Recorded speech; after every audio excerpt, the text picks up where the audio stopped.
Hello student, welcome back to another video of economics. I am Rajesh Sharma. देखिए student, जैसे कि आपको पता है लास्ट वीडियो मैंने आपको प्रोडक्शन फंक्शन आपको समझाया था कि प्रोडक्शन फंक्शन यानी कि उत्पादन फलन क्या होता है। जैसे कि आपको बताया था कि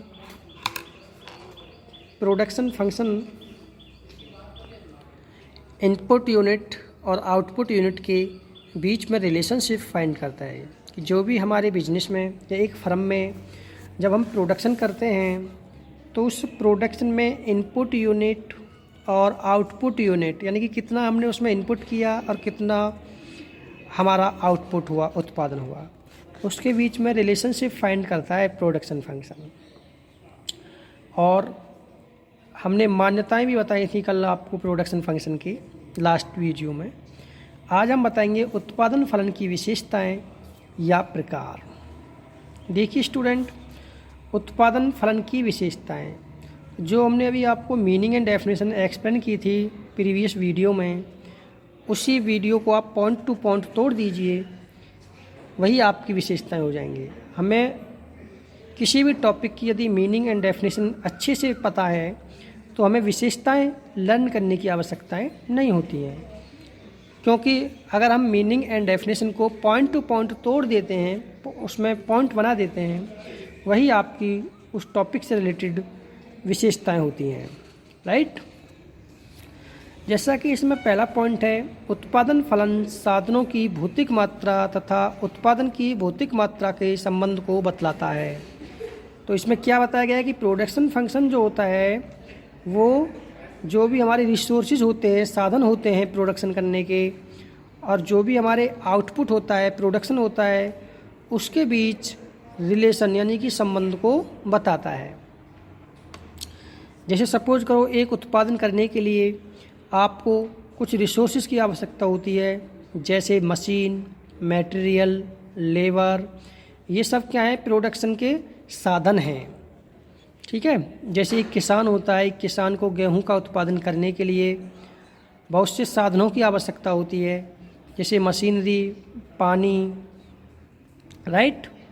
तो इस प्रकार से जो भी उत्पादन के साधन होते हैं और जो हमारा उत्पादन होता है उसके बीच में रिलेशनशिप को फाइंड करता है प्रोडक्शन फंक्शन।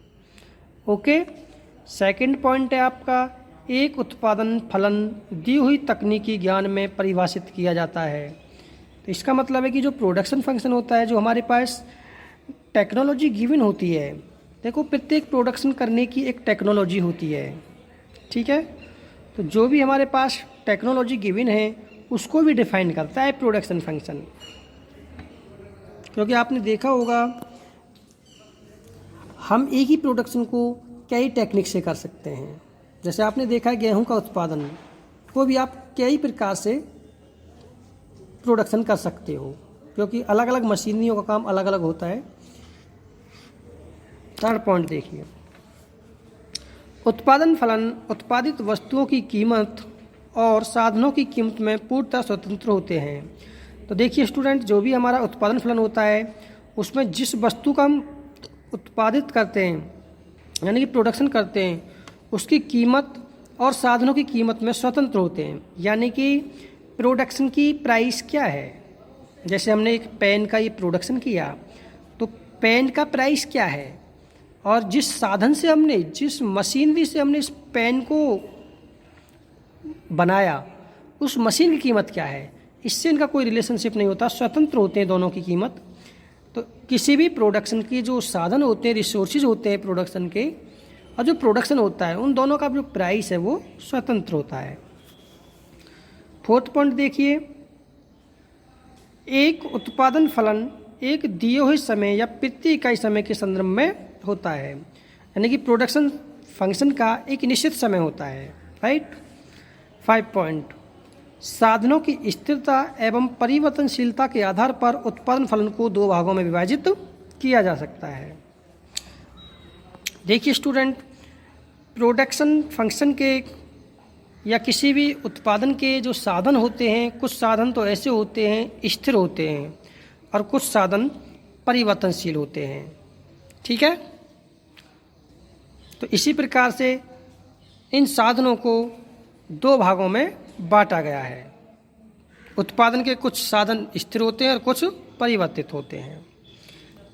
जैसे आप सपोज करो एक प्रोडक्शन कर रहे हो, गेहूं का उत्पादन ही लगा लो। जैसे हमारे पास भूमि यानी कि ज़मीन हमारे पास स्थिर साधन है। सपोज करो 10 बीघे आपके पास ज़मीन है, लेकिन जो अन्य साधन हैं जैसे उत्पादन करने के लिए बीज, जल, मशीनरियों का प्रयोग, ठीक है, ये जितने भी हमारे अन्य साधन हैं उनको हम परिवर्तित कर रहे हैं, उनको हम परिवर्तनशील कर रहे हैं, तो वो आपके परिवर्तनशील साधन हुए। लेकिन जो भूमि है वो आपकी स्थिर साधन हो गई। इसी प्रकार से एक कंपनी में, एक बिजनेस में जो प्रोडक्शन होता है तो उसमें कुछ साधन स्थिर होते हैं, जैसे मशीनें होती हैं या प्लांट होता है, बिल्डिंग होती है, ये भी उत्पादन के साधन होते हैं। तो ये कैसे साधन है? स्थिर साधन है। लेकिन जो एक कंपनी में इन साधनों से उत्पादन करने के लिए जैसे सामग्री, मजदूरी, ये भी उत्पादन के साधन है, लेकिन ये कैसे साधन है? परिवर्तनशील साधन है। इसी प्रकार से साधनों के जो भी प्रोडक्शन के रिसोर्सेज होते हैं उनको दो भागों में बांटा गया है, स्थिर और परिवर्तनशील। राइट। 6 पॉइंट, परिवर्तनशील अनुपात के नियम उत्पादन फलन की एक अवस्था होती है। इसमें यह बताया गया है परिवर्तनशील अनुपातों के नियम उत्पाद फलन की एक अवस्था होती है। 7 पॉइंट, ऐसे उत्पादन फलन जिनमें सभी साधन परिवर्तनशील होते हैं को दीर्घकालीन उत्पादन फलन कहते हैं। देखिए स्टूडेंट, ऐसे प्रोडक्शन फंक्शन जिसमें सभी साधन परिवर्तनशील होते हैं, यानी कि उत्पादन के साधन जो होते हैं, अगर सभी साधन परिवर्तनशील होते हैं तो उनको हम दीर्घकालीन उत्पादन फलन कहते हैं। और यदि कुछ साधन स्थिर होते हैं और कुछ साधन परिवर्तनशील होते हैं तो उनको हम अल्पकालीन या स्थिर परिवर्तनशील साधन कहते हैं। 7 पॉइंट, ऐसे उत्पादन फलन जिनमें सभी साधन परिवर्तनशील होते हैं को दीर्घकालीन उत्पादन फलन कहते हैं। नेक्स्ट देखिए, जब साधनों को एक ही अनुपात में बढ़ाया जाता है तो प्राप्त होने वाली उत्पादन की मात्रा भी 3 अवस्थाएं होती हैं। पैमाने के बढ़ते उत्पादन की अवस्था, पैमाने के स्थिर उत्पादन की अवस्था, पैमाने के घटते उत्पादन की अवस्था।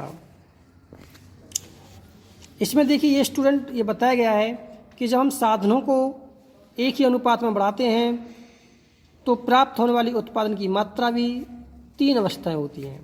जैसे आप स्टार्टिंग में फर्स्ट टाइम जब किसी भी प्रोडक्शन में किसी भी साधन को बढ़ाओगे तो पहले उत्पादन की गति बढ़ेगी, फिर उसके बाद कुछ दिन तक स्थिर रहेगी और फिर कुछ दिन के बाद घटती रहेगी। जैसे फॉर एग्जाम्पल, आप सपोज करो किसान हो और भूमि पर उत्पादन करते हो, गेहूं का उत्पादन कर रहे हो, तो जब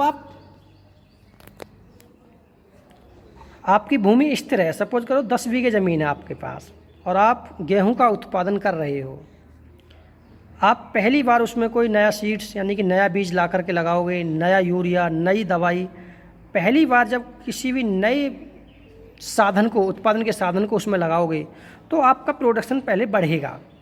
आप करके देख लीजिए, अपने ही खेत में कोई नया बीज लाओ, ऐसा बीज जो आज तक आपने अपने खेत में नहीं लगाया हो अब से पहले, तो वो आप बीज उसमें खेत में लगाइए तो आपका जो प्रोडक्शन है वो ज़्यादा होगा, जो और बार होता था उससे उत्पादन बढ़ेगा। फिर कुछ समय तक वो उत्पादन कुछ समय बाद यानी कि 1 साल बाद या 2 साल बाद स्थिर रहेगा। और यदि आप उसी बीज को लगातार उसमें यूज कर रहे हो, जो उत्पादन के साधन हैं उन्हीं का प्रयोग कर रहे हो, आप बदल नहीं रहे हो, तो कुछ समय के बाद जो आपका प्रोडक्शन है वो घटने लगेगा। राइट। तो ये है आपके उत्पादन फलन की विशेषताएं। अब देखिए उत्पादन फलन के प्रकार, ये 2 प्रकार के होते हैं उत्पादन फलन। पहला स्थिर या निश्चित अनुपात अथवा अल्पकालीन उत्पादन फलन। जैसा कि मैंने अभी आपको ऊपर भी बता चुका हूँ कि जब उत्पादन के कुछ साधन स्थिर हों तथा कुछ साधन परिवर्तनशील हों तो ऐसा फलन अल्पकालीन उत्पादन फलन कहलाता है। जैसे सपोज करो भूमि जो उत्पादन का साधन है वो स्थिर है, लेकिन बाकी के साधन जैसे सामग्री, बीज या मजदूर या मशीनरी, ये परिवर्तनशील साधन है। तो ऐसा उत्पादन फलन अल्पकालीन उत्पादन फलन कहलाता है। सेकंड वन, परिवर्तनशील अनुपात अथवा दीर्घकालीन उत्पादन फलन। जब उत्पादन के सभी साधन परिवर्तनशील होते हैं, एक प्रोडक्शन करने के जितने भी हमारे पास रिसोर्सेज हैं, लेकिन कुछ समय बाद यदि हम सभी साधनों को परिवर्तित करते हैं, सभी साधनों को बदलते हैं, तो ऐसा फलन दीर्घकालीन उत्पादन फलन कहलाता है। जैसे आप जो भूमि है आपके पास फिक्स, उसको भी बदल रहे हो, 10 बीघे से 6 बीघे कर दी या 15 बीघे कर दी है। मशीनरी का भी आप प्रयोग जो अलग अलग कर रहे हो, आपके पास मटेरियल, सीड्स या फिर लेबर, सभी जो भी आपके रिसोर्सेज हैं प्रोडक्शन के, उनको आप कुछ समय बाद बदल रहे हो, सभी रिसोर्सेज को बदल रहे हो, तो ऐसी कंडीशन आपकी दीर्घकालीन उत्पादन फलन कहलाती है। तो आज की इस वीडियो में हमने आपको समझाया है उत्पादन फलन की विशेषताएं और उत्पादन फलन के प्रकार। Okay students.